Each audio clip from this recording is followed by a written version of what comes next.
우리의 삶의 골짜기가 아무리 깊어도 그 하나님은 우리의 인생에 하나님을 향한 믿음의 저 높은 산 꼭대기 정상에 놓고야 말 것입니다. 그러면 그 골짜기는 말씀과 진리로 메워져서 평야가 될 것입니다. 걷고 뛰게 될 것입니다. 그 비밀과 그 영적인 원리를 우리 모두가 다 깨닫고 배워서 이 땅에서 날마다 승리하는 삶을 살 수 있기를 예수님의 이름으로 축복합니다. 12월 8일 날 그런 고백을 우리 송지선님 하셨더군요. 그 고백대로 될지어다. 아멘.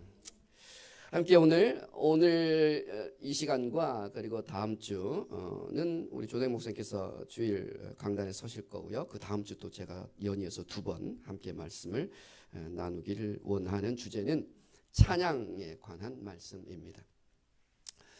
오늘 함께 제목만 읽어볼까요? 시작. 찬양의 의미와 능력이라는 말씀입니다.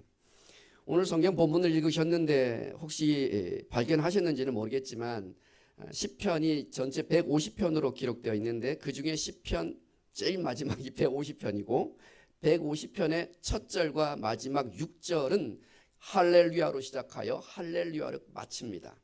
할렐루야가 무슨 뜻인가요? 오늘 설교할 때 다 설명해 드리겠습니다. 좀 더 정확하게.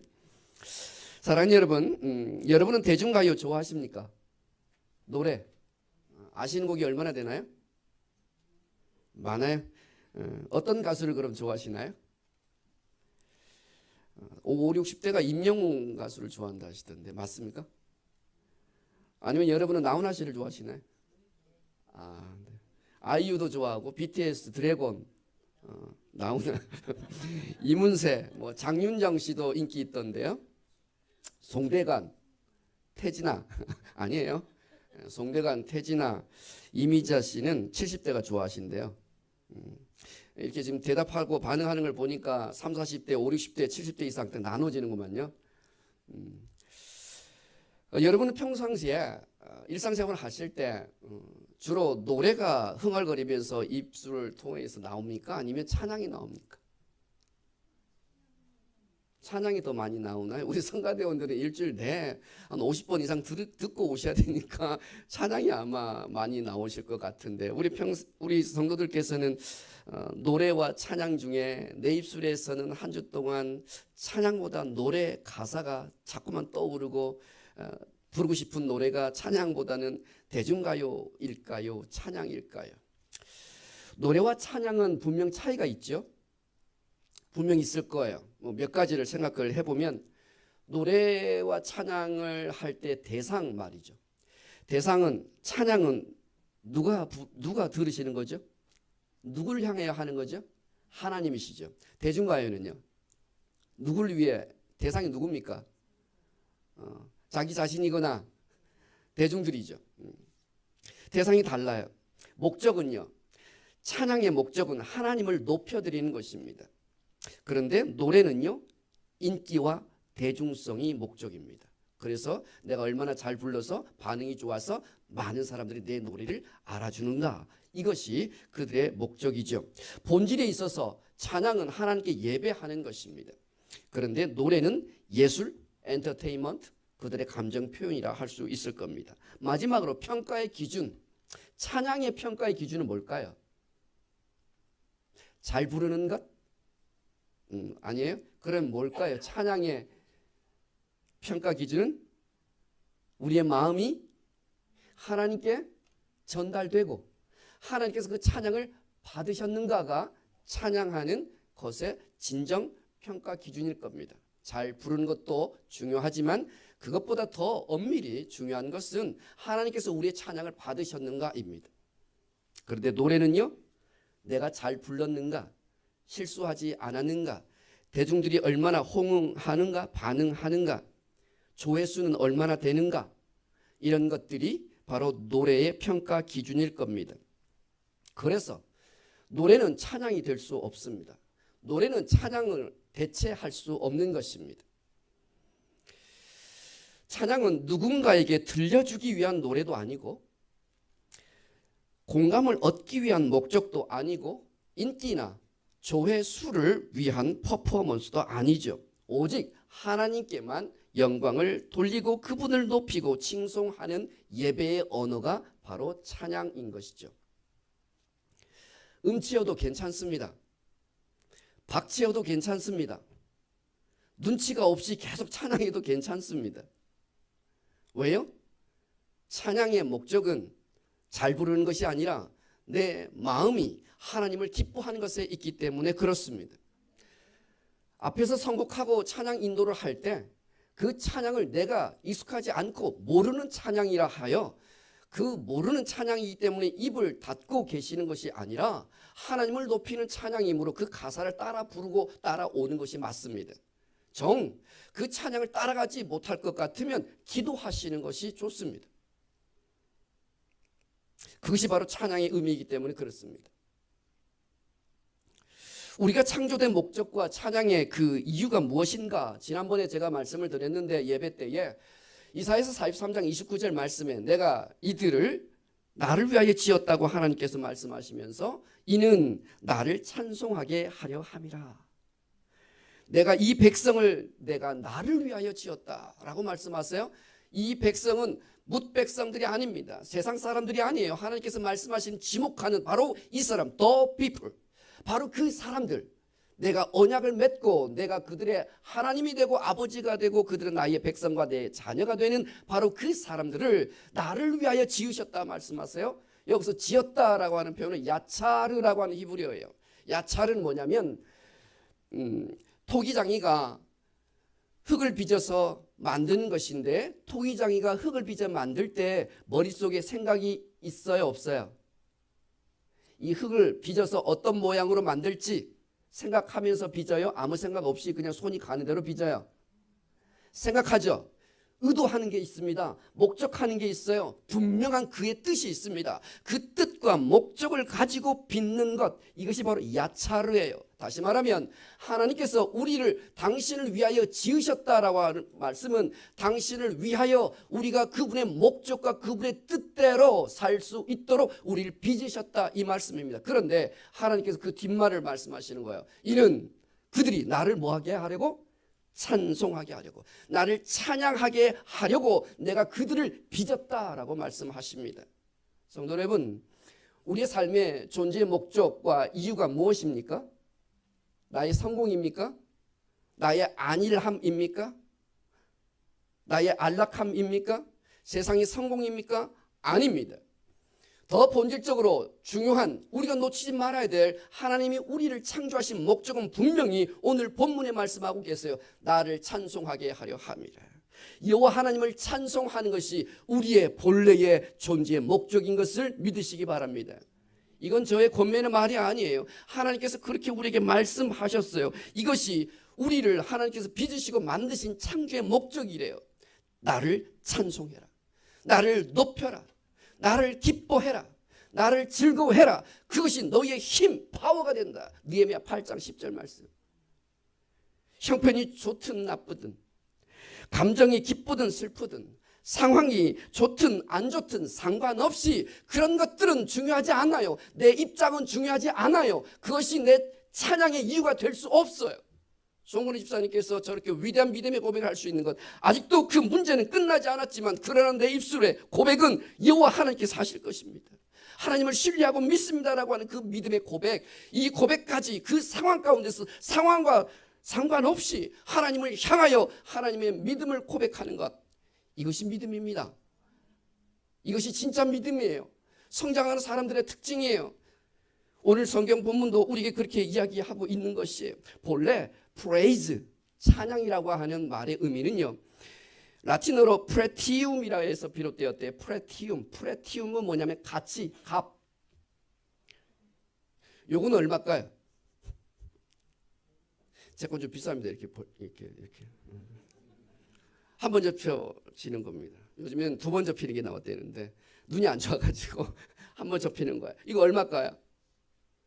단말기 이게 아마 최소한 150은 될걸요. 바로 그 프레티움, 값어치, 가치. 휴대폰은 150만 원, 노트북은 200만 원, 뭐 PC는 뭐 300만 원, 자동차는 1000만 원, 2000만 원 될 수 있지만 우리 하나님은 값을 산정할 수 있어요, 없어요? 여러분의 창조주 여호와 하나님을 여러분 값을 매길 수 있어요, 없어요? 그분에게는 택이 없어요. 가격표가 없다고요. 가격표가 없다는 것은 가치가 없다는 뜻이 아니라 가격을 매길 수가 없는 분이세요. 바로 praise, 찬양이라고 하는 말, 프레티움이라고 하는 말은 그분의 가치, 그분의 존귀함, 그분의 높으심, 그분의 위엄을 내가 인정하고 그분을 높여드리는 것, 칭찬하는 것, 자랑하는 것, 이것이 바로 찬양입니다. 우리는 찬양할 때 하나님을 향하여 그렇게 찬양합니까? 우리의 찬양은 하나님께서 받으시기에 합당한, 그래서 하나님의 영광의 임재가 이곳에 가득하고 내 심령과 내 마음 가운데 평안이 가득하며 기쁨이 가득한 하나님을 향한 찬양이 우리 입술 가운데 나옵니까?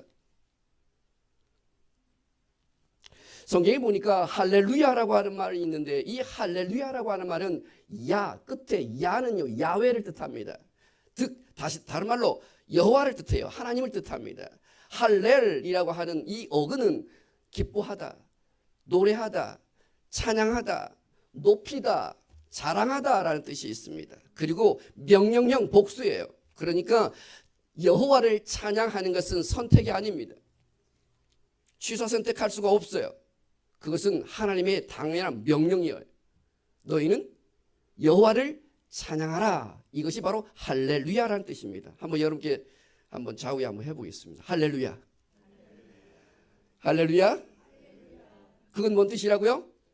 당신은 여호와를 찬양해라. 너희는 여호와를 찬양할지어다. 이게 바로 할렐루야예요. 그런데 이 할렐루야라고 하는 히브리어 말 말고요. 또 두 가지 말이 있어요. 야다라고 하는 말이 있습니다. 야다. 야다는요. 야드라고 하는 손을 뜻합니다. 야드. 히브리어 야드 손인데 야다는요. 손을 들고 찬양할 때 야다라고 말합니다. 야다. 찬양할 때 여러분 손 들고 찬양합니까?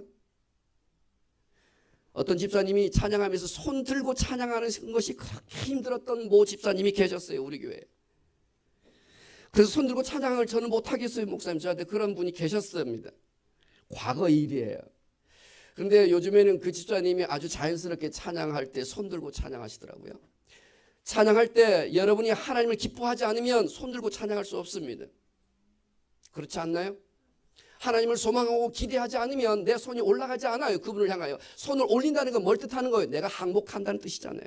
항복. 하나님 앞에 내가 항복하며 하나님 앞에 내 하나님이 내 인생의 주인이고 왕 되심을 내가 인정합니다라고 하는 표현이 바로 손 들고 찬양하는 거예요. 이게 바로 야다. 자마르라고 하는 말이 있습니다. 자마르. 이 자마르는요 악기로 연주하면서 찬양하는 것을 자마르라고 말해요. 저는 작년에 송문희 집사님 갑자기 뭐 드럼 학원에 다닌다고 하셔가지고 왜 그러냐 그랬더니 하나님을 찬양할 때 드럼 연주를 하고 싶어서 그 드럼을 학원비를 자기가 드리면서까지 양주에서 여기까지 와서 매일 매주마다 와가지고 배우고 지금도 아마 학원 다니시는 걸로 알아요. 하나님을 그냥 입술로 찬양해도 좋겠는데 그것에 만족하지 않고 악기를 연주하며 찬양하는. 그래서요 다윗은요 하나님을 찬양할 때 악기를 가지고 찬양했습니다. 성경에는 이뿐 아니에요. 하나님을 찬양할 때 창조적인 방법을 다 동원하여 찬양하라고 말씀하세요. 심지어요 아까 말씀드렸던 손을 들고 찬양하는 것, 모든 악기로 연주하며 찬양하는 것, 엎드려 하나님을 찬양하는 것, 허리를 굽히고 무릎을 꿇어 하나님을 찬양하는 것, 춤을 추며 찬양하는 것, 큰 소리를 외치며 찬양하는 것, 이 모든 것들이 누구를 향하여 있습니까? 하나님을 향하여 있죠. 하나님을 향하여 있어요. 이게 바로 찬양이라고요. 하나님을 찬양하는데 어떤 도구도 어떤 악기도 어떤 몸짓도 제한받을 수 없습니다. 어떤 환경도 어떤 시간도 어떤 장소도 어떤 조건도 형편도 마음의 그 상태도 제한할 수 없어요. 이거는 명령이에요. 그래서 내 형편이 좋든 내 형편이 어렵든 낙심 가운데 있든 기쁨이 있든 상관없이 모든 상황과 모든 장소와 곳곳에서 여호와 하나님을 찬양하는 것이 우리의 마땅한 존재의 이유라는 것입니다. 히브리서 13장 15절에 이렇게 말해요. 우리는 예수로 말미암아 항상 찬미의 제사를 하나님께 드리자. 히브리서는 저자가 누구인지 명확하지는 않아요. 성경학자들이 최근에는 처음에는 사도 바울의 서신으로 분류했다가 지금 그렇게 말하지는 않지만 그래서인지 드리자. 권위용으로 써놨어요. 항상 찬미의 제사를 드리자 하나님께. 찬양은요, 제사를, 구약시대 제사는 예배를 뜻하잖아요. 신약시대 용어니까 이걸 다시 재해석하면 찬미의 제사라고 하는 말은 찬양의 예배를 뜻하는 것입니다. 찬양은 하나님께 드리는 예배입니다. 교회 나오지 못해도 괜찮아요. 모임에 참여하지 못해도 괜찮아요. 여러분은 여러분의 장소에서, 삶의 자리, 일터에서 하나님을 예배할 수 있어요. 무엇하면서요? 찬양하면서 하나님을 예배할 수 있습니다. 시편 34편 1절에 내가 여호와를 항상 송축하며 그의 찬송이 항상 내 입에 있으리로다. 찬양은 항상 하는 것입니다. 그 항상이라는 말에는 어려운 환경, 힘든 상황, 낙심 중에도 찬양하라는 뜻입니다.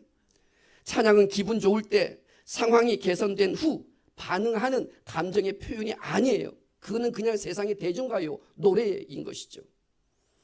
하나님이 하나님 되심을 인정하는 신앙의 고백, 기분이 아니라 고백이고 선포이고 선언, 이게 바로 찬양입니다. 그래서 찬양은요, 하나님 앞에 드리는 순종의 언어인 것 같아요. 오히려 고난 중에 찬양할 때, 낙심 중에 찬양할 때, 그 찬양은 하나님을 더 영화롭게 합니다. 성경의 몇 가지 것들을 살펴보면 찬양은 상황에 반응하는 감정의 표현이 아니라 신앙의 선택으로서의 고백인 거예요. 바울과 실라가 복음을 전하다가 흠씬 매를 맞고 빌립보 감옥에 갇혔는데, 그 빌립보 감옥이 내옥과 외옥이 있거든요. 내옥은 더 깊은 굴 속이에요. 땅굴이 한 10m 아래로 내려가야 돼요. 햇빛은 전혀 들어오지 않아요. 내옥 감옥에 갇히면요, 이 죄수들은요 언제 풀려날지 몰라요. 그냥 생을 거기서 마감해요. 그런데 그 내옥에 복음 전하다가 바울과 실라가 갇혔는데, 그들이 원망하고 불평한 게 아니라 그 감옥에서, 세상에 그 절망 가운데서 그들은 하나님께 기도하며 찬양하기 시작하였다라고 성경 기록하고 있어요. 간수들도 그 찬양을 들었을 것이고, 그 주변에 갇혀 있었던 많은 죄수들도 그 찬양을 들었을 것이에요. 그런데 그들이 찬양할 때 하나님께서 옥토의 그 문이 활짝 열리게 하시는 기적을 경험하게 하시지요. 찬양이 옥문을 열어버린 겁니다. 여호사밧 왕이요, 유대 왕이 암몬과 모압 연합군대들이 쳐들어왔는데, 이거 뭐 시커멓게 적군들이 왔는데 이걸 돌파할 수적으로도 너무나 열세하고 무기를 봐도 너무나 그러하고, 이건 뭐 지금 꼼짝없이 필멸할 수밖에 없는 그런 일촉즉발, 풍전등화와 같은 그런 위기 가운데 있었습니다. 그런데요, 그가 열심히 병법을 연구하고 전략을 짠 게 아니라 급히 성전으로 사람을 보냅니다.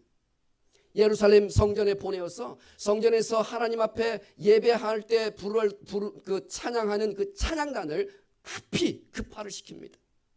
그 찬양단을 그들 군대 앞에, 제일 먼저 군대 앞에 세우는 거예요. 그들에게 군복을 입힌 게 아니에요. 그들에게 예복을 입혔어요. 예복은 하나님 앞에 예배를 드릴 때 입히는, 레위인들에게 입혔던 옷이었거든요. 그들을 군복을 입힌 게 아니고 예복을 입혀서 그들의 군대 앞에 예배자를 먼저 세웠어요. 그리고는 그들에게 하나님을 노래하라고, 하나님을 찬양하라고 명령합니다. 레위 찬양단이 그 앞에 서서 죽음의 공포, 그리고 대패, 그리고 패배의 두려움과 실패의 위기 앞에서 어떻게 무엇을 찬양했는가? 이렇게 찬양했어요. 여호와께 감사하세, 그의 인자하심이 영원하미로다.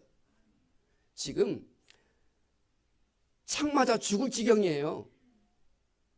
전쟁터에서, 죽음의 위기 앞에서, 그 죽음의 공포 앞에서 어떻게 하나님은 인자하시다고, 그 인자하심이 내 인생과 삶 가운데 영원하다고, 우리 가정과 가문 가운데, 이 나라 이민족 가운데 하나님이 베푸시는 그 인자하심이, 그 헤세드는 영원합니다. 어떻게 그 상황에서 그런 찬양이 나오겠냐고요. 노래와 찬송이 시작될 때에 여호와께서 복병을 두어 그들을 치게 하심으로 그 적군들이 다 패하였더라. 성경 그렇게 기록합니다. 수적으로 열세하고 필멸할 수밖에 없었는데 그들이 찬양한 것 그 한 가지가 전부였는데, 하나님께서는 그 상황을, 그 전세를 역전시켜 주신 것입니다. 다윗은 사울에게 쫓겨서 광야에 가서 생존의 위협을 느꼈어요. 그런데 그가 시편 63편 3절에 이렇게 고백해요. 주의 인자하심이 생명보다 나음으로 내 입술이 주를 찬양하나이다. 사울 왕에게 쫓겨서 억울하게 수년을 쫓겨다니는데 그의 입술에 불평과 원망이 아니라 도리어 나의 생명보다, 내 생명의 그 위협을 느끼는 나의 생명을 건져주시는 것보다 내 삶을 향한 하나님의 인자하심, 하나님의 인내하심이 영원합니다. 내 생명보다 하나님의 인자하심이 더 크다고 찬양하는 것이에요.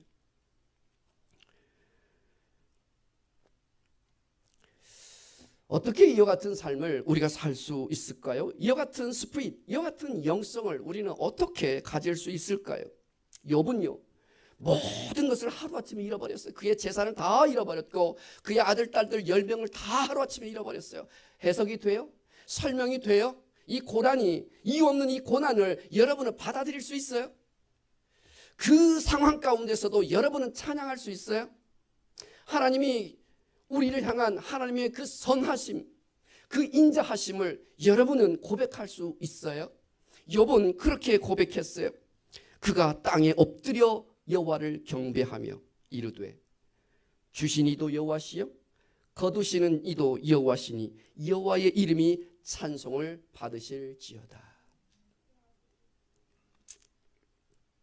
가진 재산을 다 잃어버리고 자녀와 미래까지 하루아침에 잃어버렸는데도 그는 이해할 수 없는 이 상황 가운데서도 하나님을 찬송했습니다.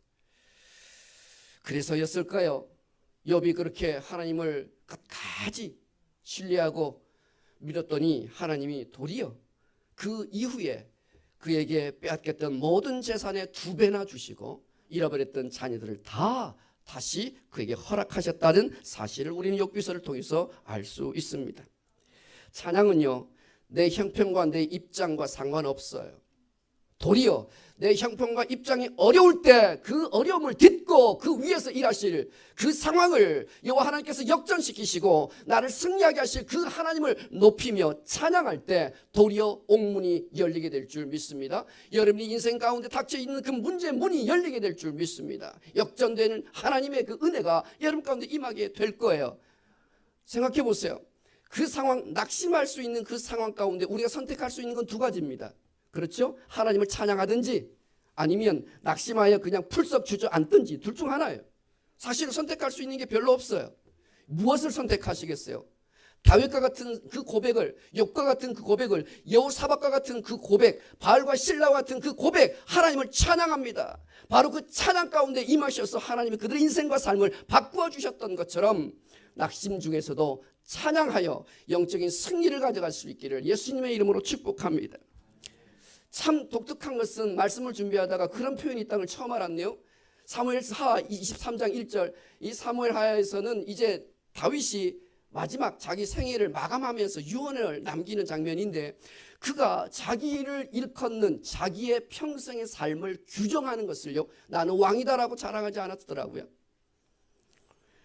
자기를 규정하는 것을 뭐라고 규정한다니까 이스라엘의 노래를 맡은 자였다라고 고백해요. 이스라엘의 노래는요, 하나님을 예배할 때 부르는 찬양을 의미합니다. 그러니까 여러분 아시죠? 시편의 150편 중에 다윗이 쓴 시가 몇 개예요? 제가 분명 2번 이야기했어요. 강단에서. 저는 기억나요. 아까 이쪽에서 비슷하게 나왔는데 성가대석에서. 할렐루야. 알려주십시오. 화이팅. 150편 중에 73편, 73편을 다윗이 쓴 시편이 여기 기록되어 있어요. 다윗은요, 시를 쓴 작가, 시인이라기보다는 찬양에 능한 사람이었습니다. 이 사실은 우리가 한글로 번역된 성경을 이렇게 읽어서 그렇지 히브리어 원어로 읽으면요, 이 시편은 다 시 운율이 있습니다. 노래예요, 노래. 사실은 하나님을 노래하는 시예요, 사실. 근데 그 노래가 찬양을 뜻하는 것입니다. 그래서 다윗은 자기 삶을 규정할 때 나는 이스라엘의 노래하는 자, 나는 이스라엘 백성들이, 언약의 백성들이 하나님을 찬양할 수 있도록 찬양을 이끄는 자, 찬양을 맡은 자, 찬양을 인도하는 자, 나는 찬양에 있어서 이스라엘의 영웅 중에 영웅, 이렇게 고백했습니다. 그의 삶을 그렇게 고백했다는 거예요. 그런데 여기에서 찬양은요, 자마르가 쓰였더군요. 그러니까 다윗은, 제가 그래서 하프를 타고 있는 다윗 그림을 그렸는데, 제가 그린 게 아니고 GPT가 그렸어요. 자, 다윗은 하프를 연주했다고들 그러더라고요. 그래서 하프를 연주하면서 찬양한 거, 이 자마르라는 용어가 쓰였어요. 다윗의 삶은 한 부분이 아니라 삶 전체가 찬양이었어요. 실패해도 찬양했고, 광야 가운데 있었을 때도 찬양했고, 죽음의 위기 앞에 놓였을 때도 찬양했고, 아들에게 쫓겨나서 아들이 반란을 일으켰을 때도 하나님을 향하여 그는 찬양했어요. 그의 삶은 찬양하는 사람이었던 것이지요. 저와 여러분은 무엇으로 규정되기를 원해요? 하나님께 나중에 하나님 보좌 앞에 나아갔을 때, 하나님을 만날 때, 이동욱 목사, 넌 나를 찬양하였니?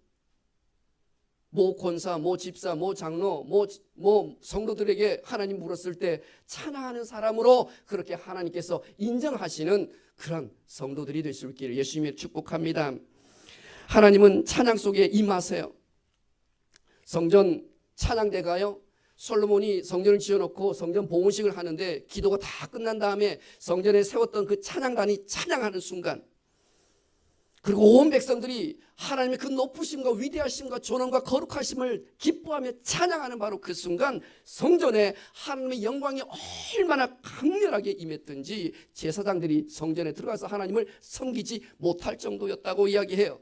바로 그 하나님의 영광의 임재가 어떨 때요? 찬양할 때요. 성도들 여러분, 여러분이 찬양할 때 하나님의 영광의 그 임재를 간절히 사모하면서 찬양하시길 바랍니다. 하늘문을 여시는 우리 찬양을 통하여 하나님 높임 받으시고, 하나님 모든 권세를 받으시고, 바로 이곳에 좌정하셔서 하나님께서 그 하늘의 은혜의 보좌를 여시고 우리 가운데 은혜를 내려주시기를 원하는 마음으로 하나님 높이며 찬양하십시오. 틀려도 괜찮아요. 박치여도 괜찮다니까요. 완벽하게 소화 못해도 괜찮아요. 정말 중요한 것은 내 마음이 하나님을 향해 있느냐가 중요한 것이에요. 성가대가 찬송할 때 우리는요, 우리의 마음으로 찬양해야 해요. 하나님을 높여드려야 해요. 하늘의 그 은혜의 보좌를 여시고 오늘 우리 가운데 부어주실 은혜를 사모하면서 우리 모두도 함께 간절하게 하나님을 높여드려야 해요. 그게 바로 찬양이에요. 성경은 분명히 찬양 속에 하나님이 임하신다고 말씀하시거든요. 세 번째, 성도들이 찬양할 때 하나님의 통치가 임하고 악한 마귀 사탄은 떠나게 되어 있습니다. 이스라엘의 그 하나님께서는 그들이 찬송 중에 임하신다고 말씀하시면서 우리에게 가르쳐 주고 계세요.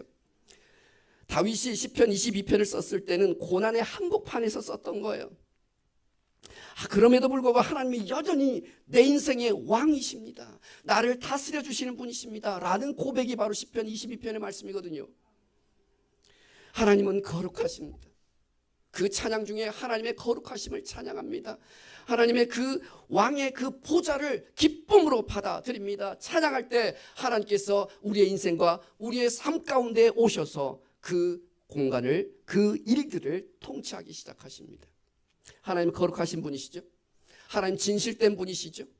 하나님 빛이시죠. 그런데 하나님의 이 일을 방해하고 회방하는 존재 하나가 있는데 그게 누구예요? 마귀 사탄입니다. 마귀는요, 성경에 거짓말쟁이라고 나와 있고요, 거짓의 아비라고 나와 있습니다. 우리가 하나님을 찬양할 때 하나님의 거룩하심을 우리가 기뻐하고 그것을 환영하는 것이거든요. 그렇기 때문에 거짓의 아비인 마귀 사탄은 우리가 찬양할 때 그 자리에 있을 수가 없어요. 당장에 떠나 도망갈 수밖에 없다고요. 찬양의 위대함과 찬양의 능력과 힘이 바로 여기에 있습니다. 다윗이 도망 중에 있을 때에도, 피해서 생명의 그 위협을 받고 있을 때도 그가 찬양할 수 있었던 이유, 그는 그의 평생에 그 하나님의 능력을 경험했던 사람이에요. 하나님의 그 거룩하심 가운데 악한 영은 떠날 수밖에 없고 원수 마귀들이 한 길로 나에게 달려왔잖아요. 7길로 그들이 도망갈 수밖에 없다라고 하는 사실을 다윗은 알고 있었던 것이에요. 마귀 사탄은 죄를 짓게 하는 것보다 찬양을 못하도록 방해한다는 사실을 아십니까? 왜냐하면 우리가 찬양할 때 그는 그 공간에 있을 수 없고 도망쳐야 하기 때문에 그렇습니다. 하나님의 임재가 임하시기 때문에 그렇습니다. 우리가 찬양할 때 하나님께서 그 왕위에 오르셔서 통치하시고 다스리기 시작하시기 때문에 악한 영은 우리가 찬양할 것을 너무나 싫어합니다. 그래서 우리의 입술을 열어서 찬양을 못하게 자꾸만 마음을 심숭생숭 어렵게 합니다. 염려와 걱정의 그 먹구름을 자꾸만 우리에게 몰고 옵니다. 산만하게 합니다. 집중하지 못하게 합니다. 환경과 감정과 상황들을 흔들어댑니다. 마음을 흩어버립니다. 찬양 못하게 해요. 그러면 그런 상황이 될 때 여러분 어떻게 하셔야 되겠어요? 옳거니 올 곳이 왔구나. 네가 지금 나를 유혹하고 회방하는 거구나. 나는 그럼에도 불구하고 찬송 중에 계시는 여호와 하나님을 내가 높이며 찬양할 것이야 라고 선포하면서 믿음의 결단과 선택을 하셔야 되는 거예요. 그러면 악한 영들은 꼼짝없이 도망갈 수밖에 없어요. 그러니까 옥문이 열릴 수밖에 없는 것이죠. 그러니까 전쟁의 그 전세가 뒤집힐 수밖에 없게 되는 것이죠. 그렇게 하니까 모든 것을 이유 없이 설명이 불가능한데도 여호와 하나님의 그 높임을 찬양했던 욥에게 하나님 베푸셨던 그 은혜 복이 그에게 돌아오는 것이거든요. 불평을 말씀하시겠어요? 원망하시겠어요? 낙심 중에 계속 계시겠어요? 아니에요. 도리어 그 상황은 우리가 복을 받을 기회라고 여러분 생각하고 여기세요. 오히려 하나님을 더 깊이 만나고 하나님을 찬양할 수 있는 기회라고 여기시길 바랍니다. 마지막으로요. 찬양은 영혼을 구원합니다. 영혼을 구원합니다. 사람을 구원할 능력이 찬양 가운데 있습니다. 최근에 북한을 배경으로 한 신의 악단이라는 영화가 개봉했어요. 12월 31일 마지막 날. 아직도 개봉 중에 있을 겁니다. 꼭 보시기를 추천해요. 대북 제재로 자금난을 겪고 있었던 북한이 국제사회의 대북 지원금을 받을 수 있는 유일한 조건이 뭐냐니까 찬양단을 만들어서 교회에서 찬양 집회를 해가지고 그 장면을 국제사회에 보여주는 것이었어요. 시나리오가 되게 창의적이죠. 대북 지원금을 포기할 수 없었던 북한은 가짜 찬양단을 만들고 가짜 목사도 세우고 그래서 전투적으로 혁명적으로 이 일을 완수하기로 결정했어요. 그래서 섭외를 합니다. 그 북에 있는 그 악단들 중에 누가 이것을 할 수 있을까 하고 한 팀 악단을 불러놓고는 그리고 그들에게 거짓 찬양을 하게 하고 하나님을 예배하게 그렇게 했어요. 그리고 이 일을 소관하고 있었던 부서가 어디였냐면 보위부 간부였어요. 보위부 간부 두 사람이 당의 명령으로 이 찬양단에 떠밀려 합류하게 됩니다. 그런데 가짜 찬양단으로 알았던 이 단원들은 숨겨진 기독교인들이었어요. 그리고 그들과 함께 보위부 간부들이 거짓말로 이제 찬양을 배우기 시작하는 것이죠. 2주밖에 안 남았어요. 이제 무대 위에 올려야 되니까 아주 전투적으로 혁명적으로 찬양을 밤낮 없이 같이 배웁니다. 이 단원들하고. 그러다가 결국은 이 보위부 간부들이 예수님을 믿게 돼버려요. 찬양 부르다가. 거기에 나온 찬양 중에 은혜, 고통의 멍에 벗으려고 또는 주 예수 나의 산소망, 광야를 지나며 웨이메이커 이런 곡들이 불려지거든요. 영화 중에 계속 나와요. 보위부 간부가 하나님의 자녀가 되고 거짓말로 노래하다가 결국은 신앙의 고백이 되고 기독교를 핍박했던 자들이 순교자가 되는 이야기를 그린 게 실화를 베이스로 한 영화가 바로 신의 악단입니다. 저는 이 영화를 우리 교회 성도들이 다 보기를 예수님의 이름으로 권면합니다. 예배 끝나고 제가 드릴 거예요. 이거는 교회에서 드리는 겁니다. 최명희 권사님 그리고 옆 동료 둘 교회에서 왜 이 영화 티켓 값을 드리는지 이해하실 거예요. 꼭 보시기를 바라고요. 그리고 나머지 우리 성도들 2분과 3분 짝지어서 이 신의 악단 영화를 꼭 보시기를 권면합니다. 보시고 인증샷을 찍어서 저에게 주시면 이 영화를 보여주고 싶다는 성도님이 헌금하겠다고 제게 약속을 해주었어요. 우리 성도들이 대관해가지고 한꺼번에 다 가서 보면 한 날 한시에 한 장소에 다 같이 보면 너무 좋겠는데 그럴 형편이 안 돼서 한 사람 가는 거는 무의미해요. 내가 꼭 전도하고 싶은 사람, 꼭 이 영화 같이 보여주고 싶은 사람 또는 가족들도 괜찮습니다. 복수인은 우리는 공동체니까요. 2-3 사람이 꼭 보시고 인증샷을 찍어서 저한테 보내주시면 제가 그 영화 티켓 값을 드릴 거예요. 그런데 매일 드릴 수가 없어서 일주일에 한 번만 결산해서 드릴 거예요.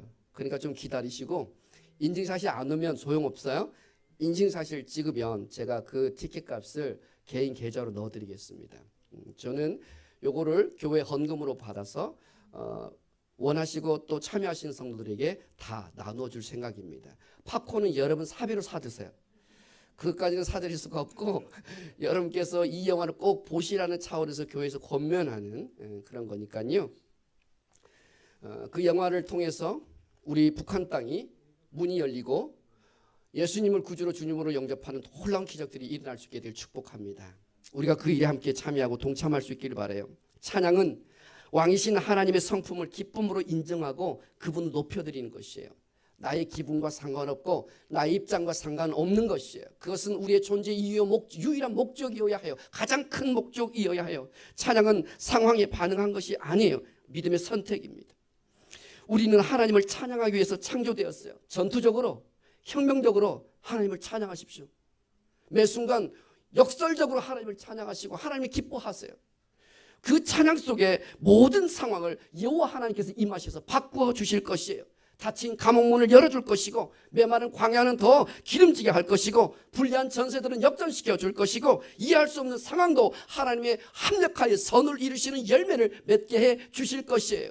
찬양 중에 눈먼 자가 보게 될 것이고 갇힌 자들이 노임을 얻게 될 것이고 또 뭡니까 눌린 자들이 다시 자유케 되는 놀라운 일들이 찬양 중에 임하게 될 것입니다. 우리 모두가 찬양자로 살아가시길 주의 이름으로 축복해요. 우리 교회가 예배할 때마다 하나님께서 기쁨으로 받으신 찬양이 될 수 있기를 주의 이름으로 축복합니다. 함께 우리 결단기도 함께 준비된 슬라이드 함께 하시면서 기도하겠습니다. 슬라이드가 넘어와야 되는데 네, 함께 기도합시다. 주여, 여호와는 찬양받기에 합당하신 하나님이시니 우리가 입술을 열어 상황과 이유와 여건에 상관없이 주님을 찬양하기로 결단합니다. 형편이 허락되지 않아도 마음이 기쁘지 않아도 환경이 우리를 막아설지라도 여호와는 우리의 창조주 왕이심을 선포하는 찬양자로 살겠습니다. 찬양할 때 믿음으로 고백하겠습니다. 찬양할 때 온 마음과 기쁨으로 주를 높이겠습니다. 내 만족